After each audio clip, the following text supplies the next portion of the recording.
નરેન્દ્રભાઈ મોદીનો ખર્ચો આખા દેશમાં સૌથી પહેલા કોઈએ માંગ્યો હોય તો તમારા દીકરા ચૈતરભાઈ માંગ્યો છે.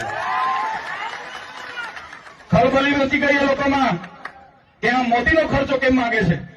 મેં કીધું મોદી આવ્યા, તમે દિવાળી કરી, તમે 3-3 હજારની થાળી ખાધી, તમે 2 કરોડનું ઝાંઝરું લાવ્યા, તમે 2 કરોડના સમોસા ખાધા, 2 કરોડના ચા પીધી, તમે બસવાળાને 7 કરોડ 71 લાખ રૂપિયા આપ્યા, તમે ફૂલ ગુચ્છાના 1 કરોડ રૂપિયા ખર્ચો કર્યો.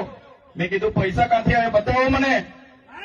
સાંસદના ઘરેથી આવ્યા તો કે ના, મુખ્યમંત્રીના ઘરેથી આવ્યા તો કે ના, હરસંઘવીના ઘરેથી આવ્યા તો મેં કીધું ના.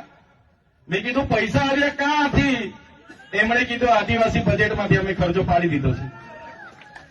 જે આપણા બાળકોની આંગણવાડી બનાવવા માટે પૈસા આવેલા, આપણા બાળકો આશ્રમ શાળામાં ભણે છે ને સારી દાળ ભાત શાક રોટલી મળે એના માટે પૈસા આવેલા, આપણા વિસ્તારમાં રોડ બને એના માટે પૈસા આવ્યા હતા, કુપોષણ દૂર થાય એના માટે પૈસા આવ્યા હતા, સ્કૂલ બને એના માટે પૈસા આવ્યા હતા, ઝૂંપડું બને એના માટે પૈસા આવ્યા હતા, મનરેગામાં રોજગારી મળે એના માટે પૈસા આવ્યા હતા.